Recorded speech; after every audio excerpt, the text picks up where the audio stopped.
Welcome to the Locked On Titans podcast. I am your host, Tyler Rowland. Titans fans, the Titans had two training camp practices over the weekend. We're going to be discussing everything you need to know from those. But more importantly than the practices themselves were the conversations that came out of the weekend. There are three Tennessee Titans starting roles that unexpectedly may still be up for grabs. One at cornerback, one at offensive tackle, and one at punter. We're going to talk about those three position battles and why they may not be set in stone just yet. Recapping the weekend of Tennessee Titans training camp on today's edition of the Locked On Titans podcast. Let's get it. You are Locked On Titans, your daily Tennessee Titans podcast, part of the Locked On Podcast Network, your team every day.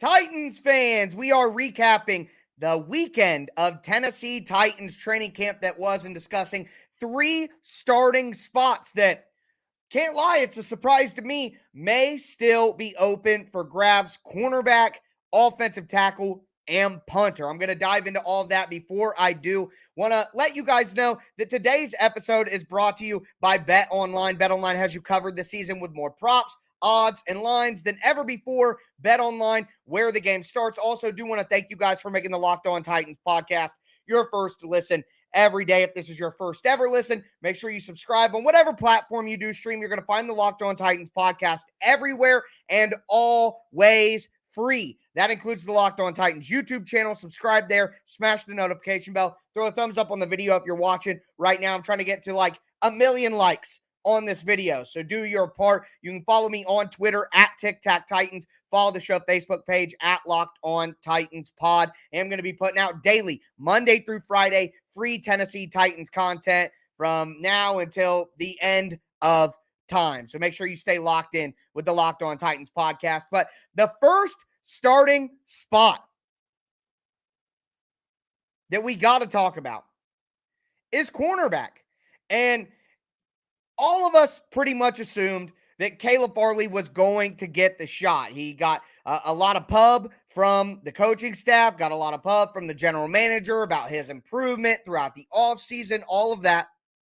And, I mean, Caleb Farley, number one pick in 2021, you kind of need this guy to have a big role on the team, especially when they let Jackrabbit Jenkins go, who was one of the most underrated players of recent Titans memory. He had a couple of bad spots early, but then was really solid throughout the rest of the year. So that's a big spot to fill. Well, some concern started to bubble up on Friday with a few beat reporters from the Titans having some comments that make you kind of worried. So Caleb Farley had, I guess, some struggles throughout last week. A lot of those touchdown passes that we're talking about with Treylon Burks and Robert Woods and stuff, they're coming on Caleb Farley. And I want to point to, now I know what you're going to say when I say this name, and I understand, but I have no reason to believe that this isn't the case. Paul Kaharski said, quote, Caleb Farley just had a relatively ineffective period, and this is from Friday's practice. He was beat by Treylon Burks, even though Burks dropped the ball, beat by Phillips. Ryan Tannehill showing no reluctance to go after him, Caleb Farley. Not a great week, really, for Farley, end quote. Also worth noting that Buck, I believe it's Buck Rising, made a tweet that had people confused at first, and he clarified, and he was basically saying he wasn't certain who was going to win the starting spot opposite of Christian Fulton, whether it was going to be Caleb Farley or rookie Roger McCreary. Now, McCreary had another interception of Ryan Tannehill on Sunday during Sunday's practice. McCreary had a couple of pass blocks. The defense had a great day on Sunday. So McCreary continues to impress. Now, Roger McCreary did mess up in Sunday's practice, and there was a situation where he needed to switch off Kyle Phillips and the tight end, Austin Hooper. He went to the wrong guy. It left Kyle Phillips, I believe, wide open, or Austin Hooper, one of the two, left him wide open. And Kevin Byard got in him afterwards. Let him know he made a mistake. But I don't want that to take away from the fact that Roger McCreary has had an incredible camp. So I guess the reality that we have to accept here is that Roger McCreary may very well be able to steal a starting spot away from Caleb Farley. Now, I don't think that that's going to be the case. I think Caleb Farley will be the number one corner, not number one in terms of talent, but he'll be the starting corner opposite Christian Fulton. And Garrett Whitley is asking an update on Molden. Molden was on the bike, but he still hasn't practiced for 5 straight days. 5 straight practices. Molden hasn't played. So if we get to a situation where Molden's health for week 1 is in question, then McCreary is going to have to be the guy to man the slot, and they're going to have Caleb Farley outside to do that. That's the only way that they're going to be able to accomplish that. So you got McCreary on the field, but at the same time, you're going to need Caleb Farley to be on the field too. Do I think that Roger McCreary is starting in the Titans' base defense over Caleb Farley day 1, week 1? No, I don't think so. But I'm just saying, we got to take what these beat reporters who are on site every practice, seeing everything, seeing things that they aren't allowed to always say. The Titans beat reporters can't tell you everything that's going on. There are restrictions from the Titans. Well, when they slip in these little comments as jokes or as anecdotes, guys, we got to listen. Whether it turns out that way or not, we got to listen. So for Buck to go out of his way and make a joke about who's going to start opposite Fulton when most people are thinking it's Farley, for PK to go out of his way and say that it's been an ineffective period and kind of a down week for Caleb Farley. Now, I do want to say Sunday, Caleb Farley comes out, has a couple of pass breakups. The defense looks a lot better on Sunday. They did a lot of good things on Sunday, and Caleb Farley was making some plays. So is it time to panic? Absolutely not. That's silly. But when Farley was healthy last year, he still struggled anyway. So I guess maybe what it comes down to is we need to lower our expectations of Caleb Farley a little bit right now where we're at and hope that he's basically still a rookie. So I guess be patient with Caleb Farley. If it gets to a point where it crosses a threshold and he simply is hurting the defense, then that Roger McCreary pick, with Molden being banged up, with Farley maybe struggling a little bit, that Roger McCreary pick looks better and better every single day. But that's not the only starting spot that we have to talk about on today's show. We have to talk about offensive tackle. And we're getting some interesting comments and just some interesting reps in training camp at that right tackle position. So we're going to talk about that in just a second. Before we get into it, though, do want to tell you guys about our friends over at Dave. So everybody's been in a situation in their lives where they're a little low on cash. The budget's a little tight. You need an extra few gallons of gas in your tank. You got another wedding you have to go to and get a gift for. You're just wondering how you're going to make ends meet. That's where Dave can help. Dave is a banking app that can help you get up to $500 instantly with extra cash. That's more money to fill that tank, buy that gift, catch up on those bills. You could finally tackle all those expenses that have been stressing you out. And dear God, do I know about expenses stressing me out. Just bought a house, replacing doors, buying spackle, replacing doorknobs, painting, all of that stuff, buying couches, and oh my Lord. If you're ever in a tight spot like that, that's exactly where you want to go with our friends over at Dave. There's no interest, no credit check is needed. Millions of people have already downloaded the Dave app to get the financial relief that they need with extra cash. Download the Dave app from the App Store right now. That's DAVE. Sign up for an extra cash account and get up to $500 instantly. For terms and conditions, go to dave.com/legal. Instant transfer fees applies. Banking provided by Evolve. Member FDIC. Check out Dave right now. Future you will thank you.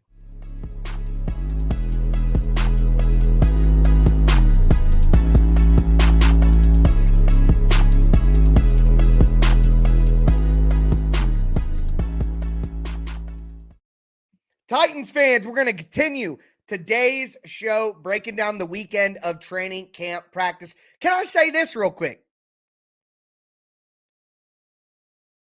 It's game week.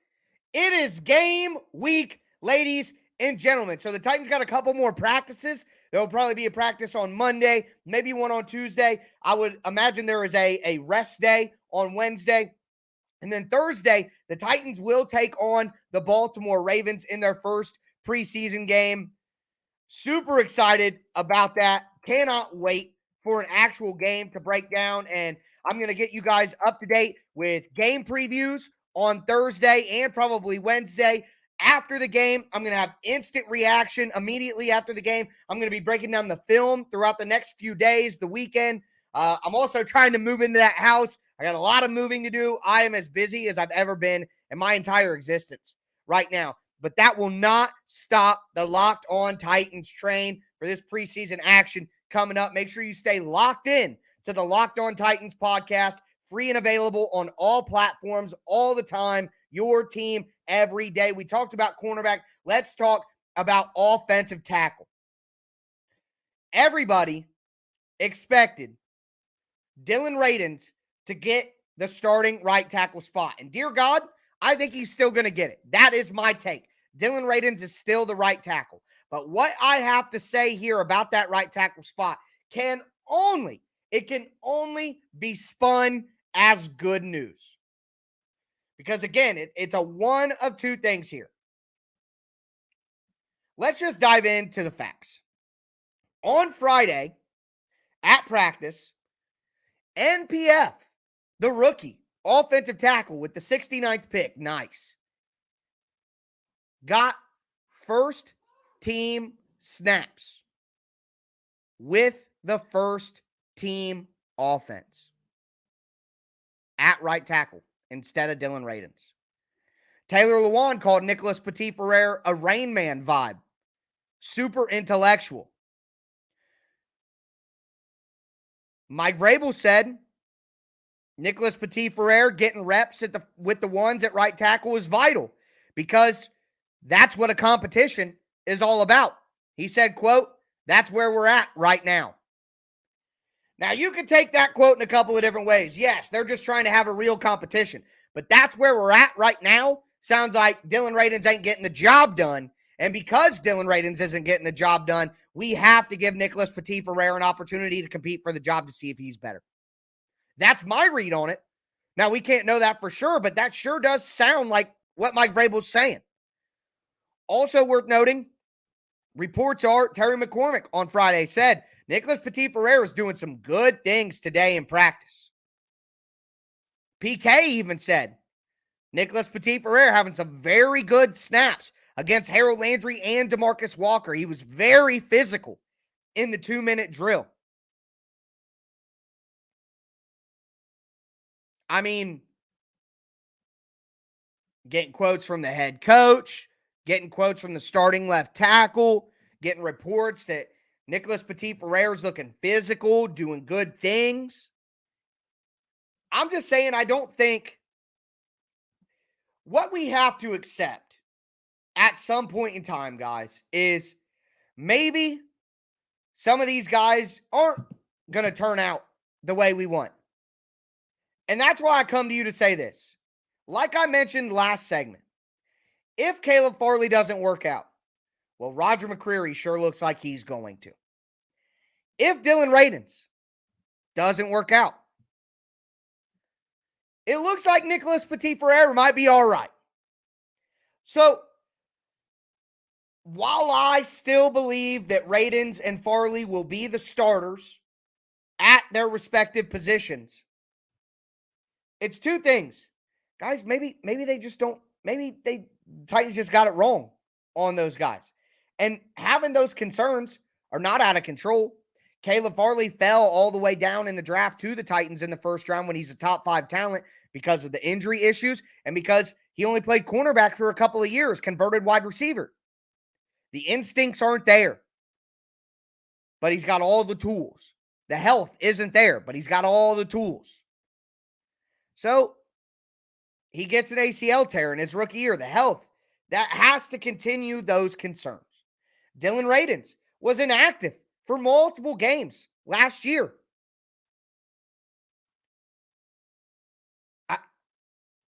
Clearly, the organization wasn't very happy with what they saw, and he wasn't ready to play right away. So while I still believe that Dylan Radins and Caleb Farley will get their fair shot and they will be starters day one, I'm just saying the evidence that we have from last season, you can't be logical as a Titans fan and completely rule out the fact that maybe Radins and Farley aren't good enough to be starters. I don't think that's the case, but I'm just saying we can't rule it out in this optimism parade that we have. But if you want to jump back over to the optimism parade, look at what the 2022 rookie class is doing right now in camp. I talked last week. I think there's a chance that this is John Robinson's best rookie class ever. And man, 2019 was a good one. What I will say is 2020's rookie class is off to a much faster start than any other John Robinson draft class I can remember. So that gives you faith that, yeah, maybe the first two picks of 2021, but 2022 has to give us hope. And if Radins and Farley can figure it out and be the start and just be starting level players, which they should be as a first and second round pick, even if they could just figure it out to be starting level players, and then you add that 2020 rookie draft class, this is what we talked about on Friday. The Titans' ceiling as a team goes up to a different level, but without Farley and Radins, it can't. They need those guys to be productive players. There's no other way around it. They have to. So, Travis Monroe, good point here. It's simple. Farley is unproven. We hope he proves himself, but there will come a time where it's too late. I guess we'll know in the first few games. The first month of the season, if Farley and Radins can't hold their salt, then we'll have that different conversation then.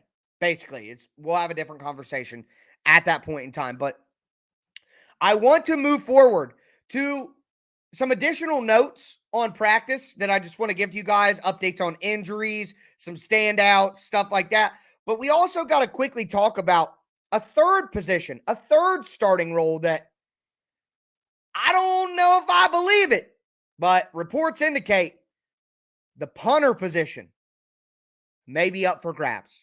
So we'll talk about that in just a moment. Before we get into that, though, do want to tell you guys more about our title sponsor, BetOnline. BetOnline.net is the fastest and easiest way to check on all your betting needs. You can find all your favorite sports and events at the #1 online source for odds, lines, and games. They got everything you need to know about the MLB, NFL, NBA, NHL, combat sports. That's MMA, UFC, boxing, esports, even golf. BetOnline is your top resource for all your sports wagering information. They have live in-game betting, scores, news, anything you need. They have you covered. Head to BetOnline today or use your mobile device to learn more about all the trends and all the action. BetOnline, where the game starts.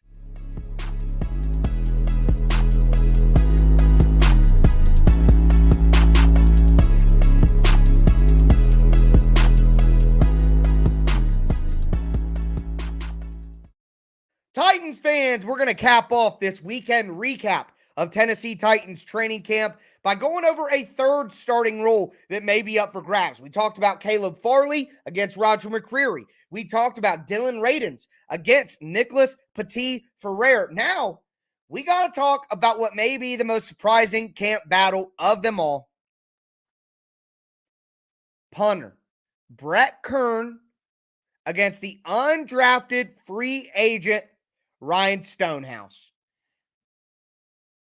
I know. It hurts to even have this conversation, to talk about Brett Kern in this way.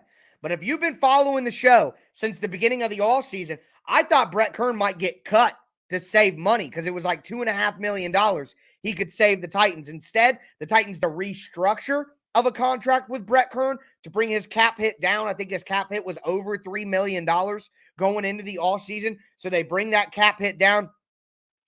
The reason that I said that Brett Kern could potentially be on the chopping block is for this. He's been hurt the last couple of years. His average yards per punt has gone down every single year for the last 5 seasons. I love Brett Kern, the weapon. But guys, he's 36. His numbers have gone down 5 years in a row. Last year, he was like 23rd in the NFL in average yards per punt.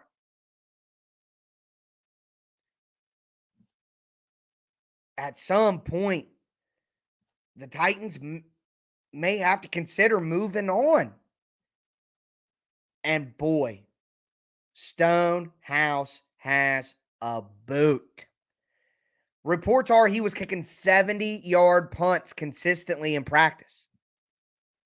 While Brett Kern is most certainly smarter situationally if things don't go well, while Brett Kern probably certainly is more accurate in terms of coffin corner and stuff like that, getting the ball down by the goal line and pinning it deep, at some point, the distance, purely the distance that you're able to punt has to matter.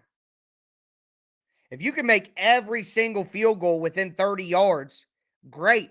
But we're going to need you to make kicks that are longer than 30 yards. Distance at some point does matter. Size at some point matters. See what I'm saying?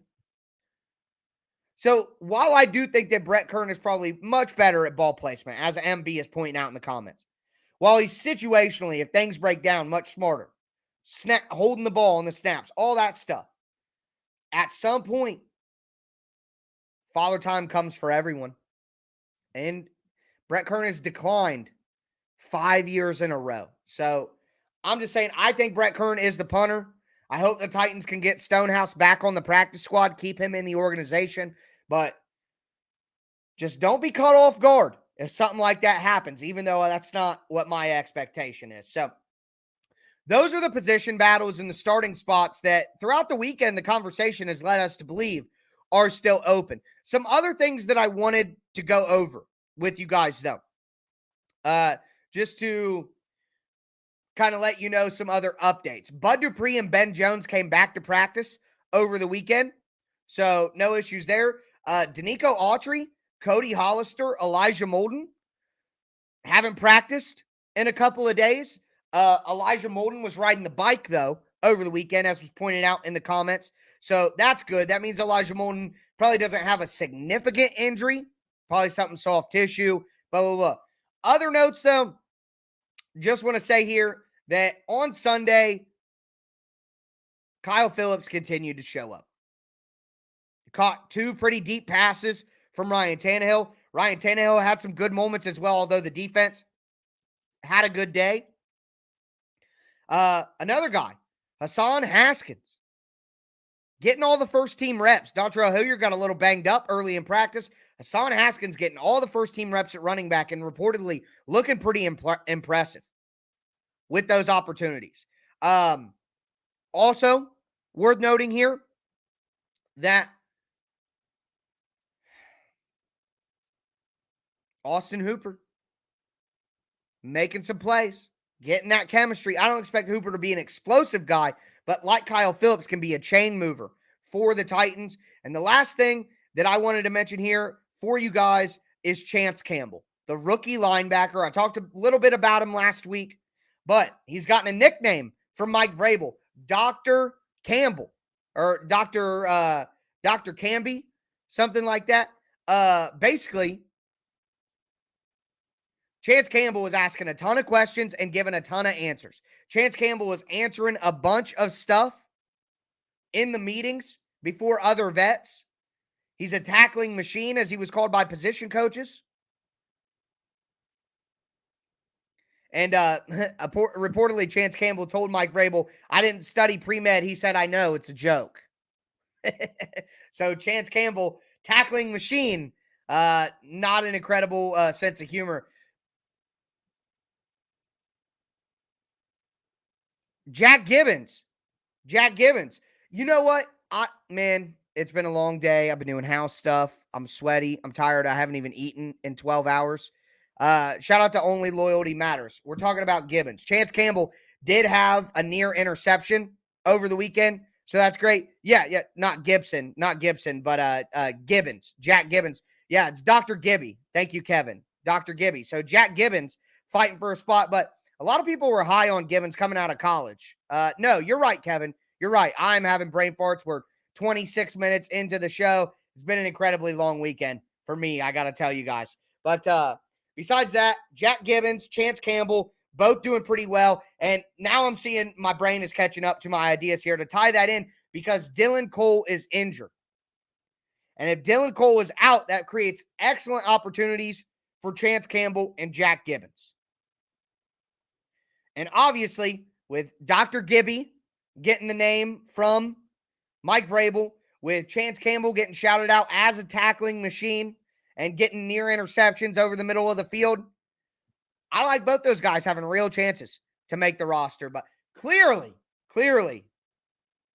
I've done enough on the night. It's been a long enough weekend for you, boy. I'm excited for the week, though, man. It's game week.